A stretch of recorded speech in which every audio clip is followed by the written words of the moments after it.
vijana sasa tunajua michezo ni ajira, lakini michezo inahitaji kusapotiwa sana. Hivyo basi wajitokeze, kwa sababu tunajua wana uwezo. Kampuni karibu 20 ziko, tuna kampuni za chumvi, kampuni za maji, kampuni mbalimbali ziko. Hivyo wajitokeze, waje tu support. Umeona sasa hivi Seven Aside ndio ina take over sana hapa Malindi.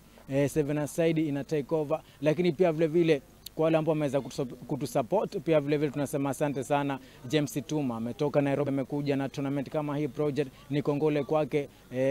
Extreme Sport pia tunashukuru kwa support yao. Bado tunahitaji Premier League ya 7. Tulikuwa around 160 players ambao walikuwa na participate in this event. Sisi huwa tunafanya hizi event kwa sababu tunataka kukaribisha washikadau, ma sponsors ambao wanaweza kuja, tushirikiane pamoja. Uwanja uko hapa, sisi tuko hapa, tushirikiane pamoja. Vijana wako na talanta nyingi lakini hawana possibility, yani hawapati kuonekana, hawapati mtu ambaye anaweza mshika mkono kumpeleka kwenye hata Premier League ya Kenya.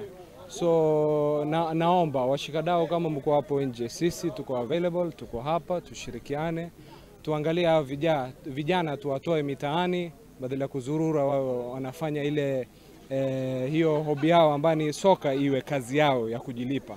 Basically, it's a personal initiative, or I can say it's a Inspire Soccer Academy initiative. Of course, a couple of counties, we have some which at times cooperate. But again, you know, the beauty is that we have teams in those counties, so we directly communicate to the teams, to the academies, and make sure that when they assemble, we have to pass around our message and do the program. So the cool thing is that we have the teams. And without the support maybe of the counties, we are also in a position to make sure that we run our programs. But my urge is that I believe with the devolution in our country, every county it has to have those youth structures.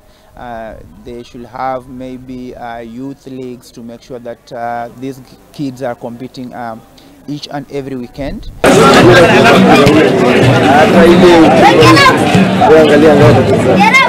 up!